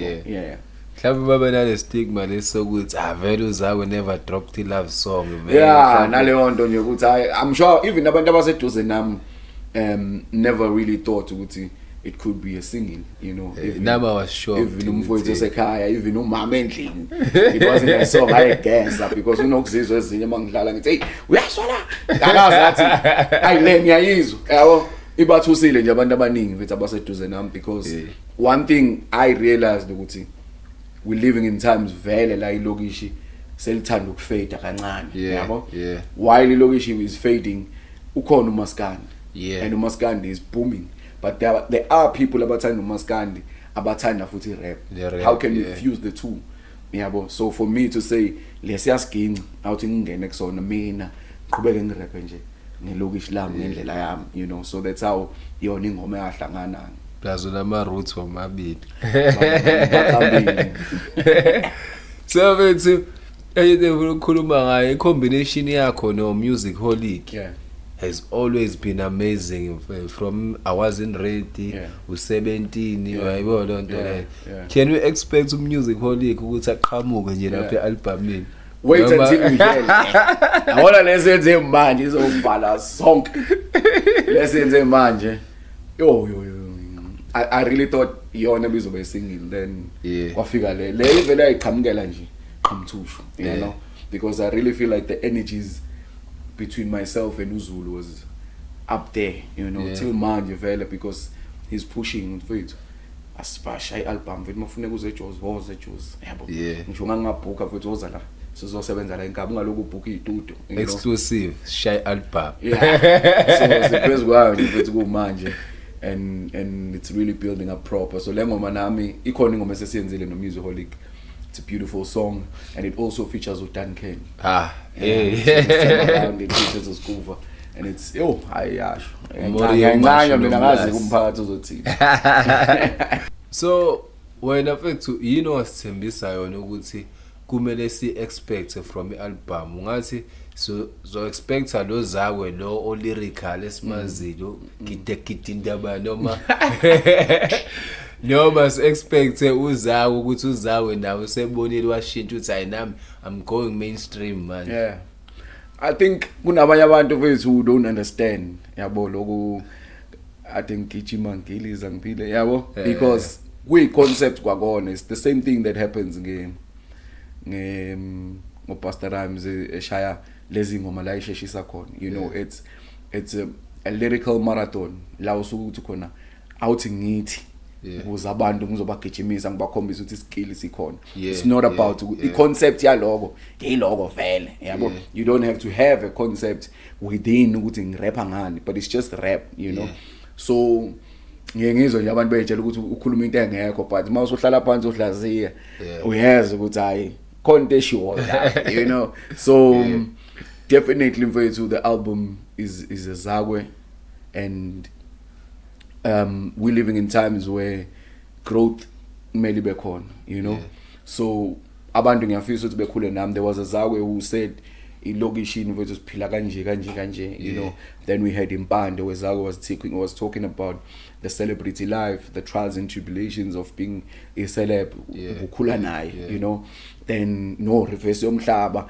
thothi kwingoma yokuqala engekho leyo manje isikhuluma ngene izinto esengiyibona manje sengidumile yabo i17 there's songs like Roots you know there's songs that we appreciate women usiyaqala usiyakhula manje so this album is all about growth more than anything it's an album ekumele ukuthatha kubeke ukuthi okay uzakwe usewubaba manje uzakwe useneyingane uzakwe unabanye omrap ababukela kuyena so i-lyric vele lo hlezi limile ke simngento kulona you know but the concept an album ingafani ne-mixtape kumele ukhule nawe umuntu nawe uthi mangilalela uthi okay sesila manje because everything that happens in an album it has to be a benchmark of what's happening in your life ngaleso sikhathi you know so for me it's a very beautiful inner peace yami engizobe ngiyidedela lapho so wena isifiso sakho ngale album uzoyikhipha sithini usunalo igama already noma wait and see hayi nizoza ngizoqala kunina selikhona igama it's just i-approval njengoba ngisho ukuthi ngiyaye ngisebenze nabafowethu you know even the success of Hood versus Hood is not just Zakwe you know there's a lot of people behind abenza sure ukuthi it happens so namanje ngeke ngivele ngithi ngoba sengicabangela igama sekuyilona yabo angisiyi ukhandela umtshelo kwakho mase kuwe emsebenzini because sonke sisebenzela ibrand but igama senginalo mina sekuthi bona ke bashe ukuthi hayi mfowethu ilona yabo so isifiso sakho ngale album sithini abantu bayizwele lapho hayi angishoni lena le ngivulela inye igolide nginikeni igolide bafowethu nginikeni elinye igolide yona le ngifunayo awufuni ukuluza legama lokuwa ubhuti magoli bafowethu ngipeni igolide bafowethu ayikho ialbum engakaze lishaye ngiyacela ukuthi isikhale ke this time around yeah kuthiwa inkunzi ezimbili ayibusi esibayeni esisodwa angazi ke bese zintathu yabo wena uBeast uDuncan you one of the top guys like KZN when it comes to hip hop like ni face hip hop ya like KZN so you decided ukuthi nihlangane njengamajita na form nathi nizoshaya itho i3 Kings 3 Kings tell me about the name nanokuthi iqhamuka kanjani yona i3 Kings yona ni plan ukuthi ihambe kanjani futhi ngaphezulu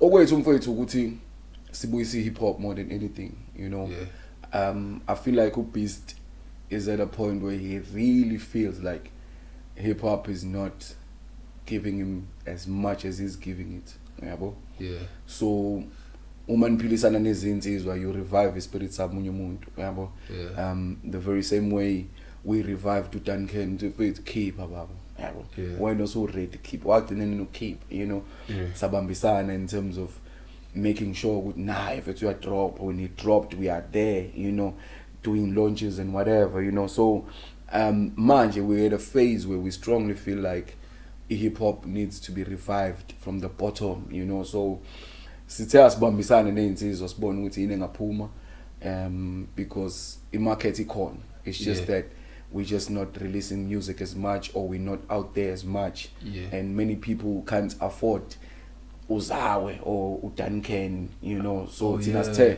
ama price ethu bafethu ake sikwehlisa siwabeke la and asebenze yabo so that nathi mase drop i-album awukwazi ukuthi wakhe i-album uyikhandela abantu ake siyobona emhlabeni ukuthi abantu basasithanda yini ngalendlela esicabanga ngayo based abantu futhi basancanya sondela sami sekubona yabo so that's what we trying to do manje ukuthi ake sibuyele ebantwini and also as much as we can ukuthi siphinde sil-expose ne-talent elisha ukuthi ayisithathe 2 or 3 asambeni mafuthi yongena lapha you know so that's what we trying to do ngaletho kahle hle so njoba nithi nama 3 Kings nithi nama 3 Kings ngoba baqoba bonke like KZN noma you are kings in your own right uyabona nje mawushaya hip hop unokuzazi ukuthi uyinkunzi enashoni lena le vele kahle ithina siphethe yabo imina uyena uBeast uDuncan la eKZN siphethe bakhona nabanye abafowethu ke vele ke engeke sikudeny but ukuze lento yethu ibe nesiqi kufanele siyivume thina kuqala ukuthi thina siphethe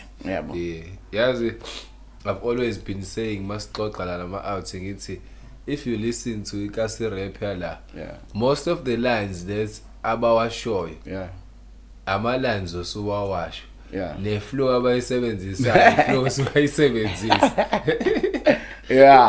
like ukuthi ke phela egcineni ngebe vume bona yabo lonto ngoba igame kanje kona kuyathokozisa mfowethu kuyathokozisa obviously kuba khona lokuthi hawu banu bite for me it's just to say let's just have fun and for them to always realize ukuthi this guy is ahead yabo so even on this album lawo ma flows abawacabangayo ayisambe kakhulu ngaso sonke isikhathi vele and the reason why my ear is always on the ground is to understand ukuthi okay izinga lokubi manje yini engcono mina ngingayenza mangisuka la you know hence uzwa even istyle engishaya ngaso ngase ngithembile ukuthi as much as kuzawe but wonke umuntu is like aw hey wahamba ke kule beat bese ngamthembi yabo so but okubalekile ukuthi always set a trend because when ophambili the only way you can move is downwards if you at the top as if at the same time njengobaba ingane yakho mayiphuma efana nawe ngeke kusho ukuthi hey ubhayithe mina ke bafuthi sebenzani bafuthi ithatheni bafuthi sebenziseni so kade ngikubona nje ikhathini ukuthi su reality star ubonjana futhi nje ubona namanje yabona nje bafuthi indaba yokuncipha ayikho enzima njengale wenzakalani lapha ithini good usa-on ubonjana imili show ngenxa yokuthi kunehixi nje ababe nazo bona you know so yathi ukuma kancane, but in terms of mina iphupho lami lokuncipha cha lisakhona bafowethu. Kuyenzeka uphazamiseke lapha because ngangancipha bafowethu. I think 2019 nje manje ngavundulula kahle isithombe sami ngizongibona ukuthi hayi lani ngaphambana nami mhlambe niyazazi kodwa nazi ukuthi mina. Ngoba nalento yokuthi itswebu sayibona yabo. So namanje motivation ilele lapho ukuthi as isikhula ifairness ilele kuthina because ukukhula kwami ngilo ngikhuluphala it means anginandaba nezingane zami anginandaba nehealth yami ziyokhula ithini ukuthi ubaba wabulwa heart attack ngenxa ukuthi waba inkohla nje wangakazi ukuyinaka. So ngikuleyo phase manje ukuthi yazini hayi ngihlale phansi ngiyinakekele yabo. So TV or no TV ngiyaqhubeka mina. Ngibone ushaya le video hamba njengesigora. Wena ngizenzisi bafowethu nginjalo nje. Kunjengoba nje nibonile video. Akuzenzisi. Lento le ye health nokuncipha it's bigger than you nokufunayo isifaka izingane zakho nomndeni. Most def at the end of the day wethu ingakho ngithi I reach the phase la mangihlala phansi ngiyabuka ukuthi phela mina into eyighost angikhulanga ingaka nami bengingangawe kanje ngiyazibuka ukuthi aza ngabudedengu. So manje ngiyabona yazini ngize ngingathandi nokuyibuka mangibuka music video because ngiyazazi ukuthi ngokumthetha angikho nje yabo. So I think I'm using that as motivation and ifamily yabo. Speaking of ifamily, you also ushadile futhi yabo. Uthathabule. Ngisaze ngikuchaza ukuthi as much as ilokho nje into zakho we keep her private to yourself, but they are not private into yaziwa uyayibona into le. How was married life? Nongusharp mfethu. I think what matters the most is finding someone who understands iphupho lakho yabo. Then you like I get now umuntu understand because at the end of the day leli iphupho manje akusalona iphupho lami kuphela sekuyiphupho eliphilisa bonke umuntu la endlini. So umuntu engazi ukuthi enginayo ufuneka azi ukuthi nango 11 ngaphuma ebusuku ngiyosebenza nangobani mangabuyanga ngalelo langa ngiyachaza ukuthi hayi mama angibuyanga yabona ka usabuyi then you know ukuthi this is not going to happen so you find someone who knows and understands then because at the end a woman can make or break you yabo because uyakwazi ukuthi abona abangani bakho bese ezothi kodwa labangani ohlala nabo but uthola ukuthi ibona bakukhiphela umusic omnandi ibona nabo uthi mawuhleli nabo uthole leyo comfort you know awuzama ukuthola abangani abakanjani. Then if you get umuntu okanjalo then usuya understand ukuthi yes content la ifisa ngami but sengiyalimala in terms of even mangithi ngiyelokishini I uyalithanda ilokishi then you know ukuthi azi ukuthi emculweni wakho uzolimala because ilingo ekhuni elokishini nezinto ezenzeka khona nje bungasayi nje ngeke uzazi uzozo rapper ngani you know. So okwami nje mfethu ngijabulile ngimnandi because ngithola umuntu futhi naye oyinakele yakhe impilo bese naka nabantwana hayi ku right ngisayimina nje bungibona nje ngikwazi ukuya bet center ngikwazi ukuya ukuphuma ebusuku ngiyephi yabo. So the next album elishintsha igama uthi Mr Zakwe featuring ngomela ngithi doctor manje sekonakele kakhulu. So wena ungathini kuyijongo elifuna ukuyongena emshadweni njengamanje cabanga ukuyolobola nje lifake lishadi? Thathani bafuthu asivusa imizi yobaba egcinweni kwako konke nje mfuthu asivusa imizi yobaba. Elami lapho lithi ayikho into enzima qala kuba nzima uma usungeke uthatha umuntu okuyena yena because egcinweni kwako konke umfazi mfuthu uyacelwa uyabikwa yabo bikele usho naNkulunkulu wakho ukuthi ayike sekufika isikhathi ke manje sengifile ngazuthi ninganginikeza umuntu because egcinweni kwakho konke umfazi akusiwo wakho nawo kobaba omkhulu wasekhaya yabo. So mina kuba yileyo nhlanhla kuba inhlanhla ukuthi uthole leyo LNK ezokwazi ukuthi ifike ivule because ungayitshela ukuthi sekuyena ngase ngithembile kanti akuyena yabo and kuyenzeka mfethu and uyitshela phela 10 years uyitshela sekuyena yena yabo nami ngeke ngime ngeenyawo zombili kodwa I'm having the best time of my life nalo muntu enginaye manje uma ngenzeka something konke sekube sekuNkulunkulu yena futhi oyobenzele yona. It's been how many years man? Since 2014. So ngiyayibamba just pushing guys and pushing. So when it's all said and done uyayibona into le sekuthiwa sebefika iyiphi legacy ofuna ukuyishiya einganeni zakho sekuthiwa usekho wena sebefika lapha bezoduduza ingane yakho sekuthiwa ubaba wakho waye ukuthi nokuthi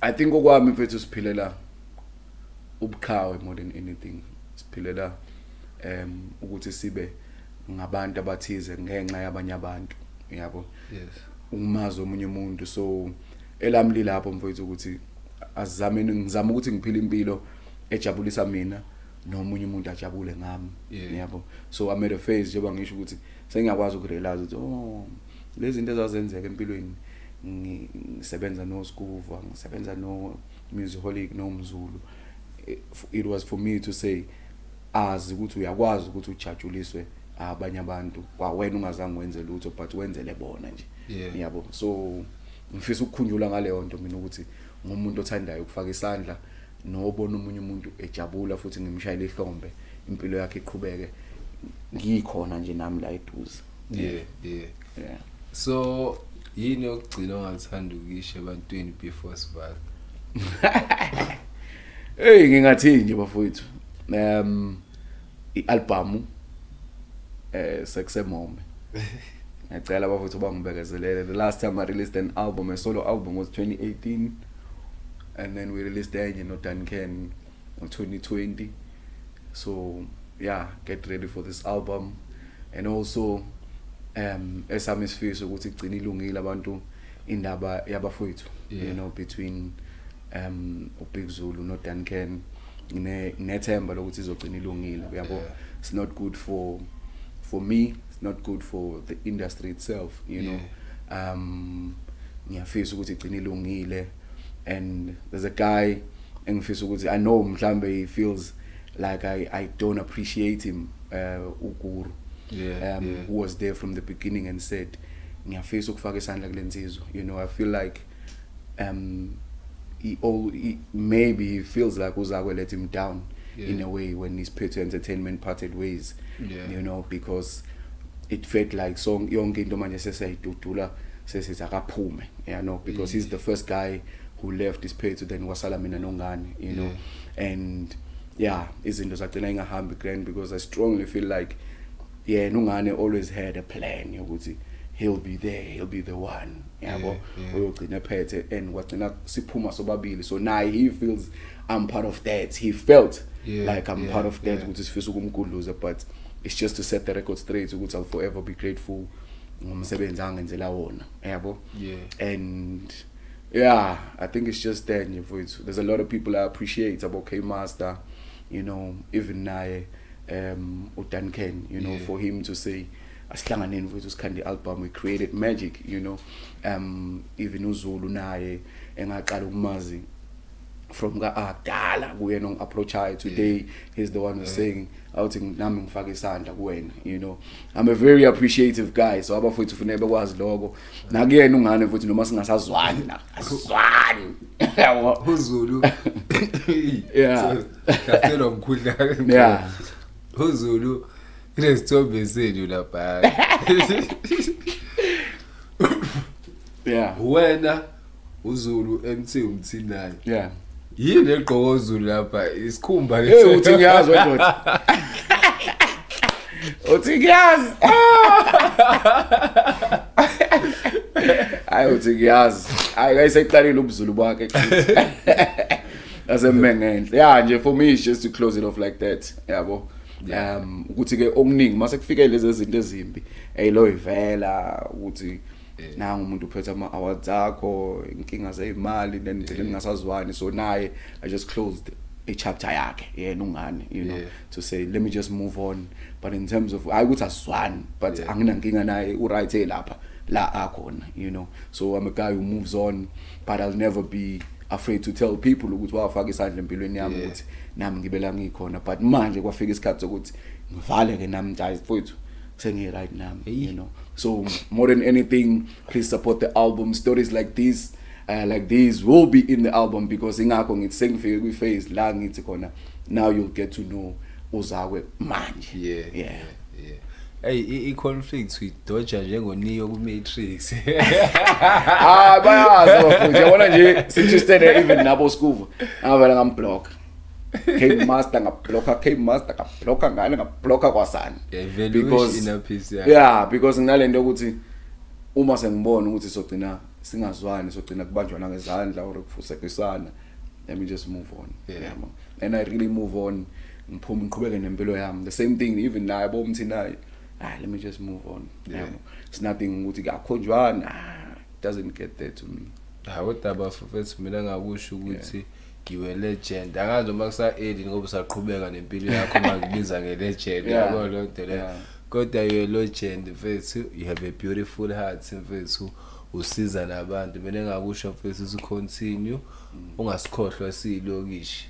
Yabo lo nto le masibona wena ezilokishi wenza le nto lana usenza sibone nathi ukuthi possible lento le, because I'm be doing something else kodwa you may never know ukuthi unginspire kangakanani ukuthi nami ngikwazi ukuyenza lento le ngiyenzayo mfethu. Showcase. Continue mfethu with blessing kwabanye abantu. Never mind ama negative thoughts nani izinto eziseceleni.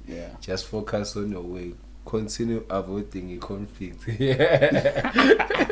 Yaphilisa. Yeah. Siyabonga kakhulu. Bafethu, we came, we saw, now we gone. Oh.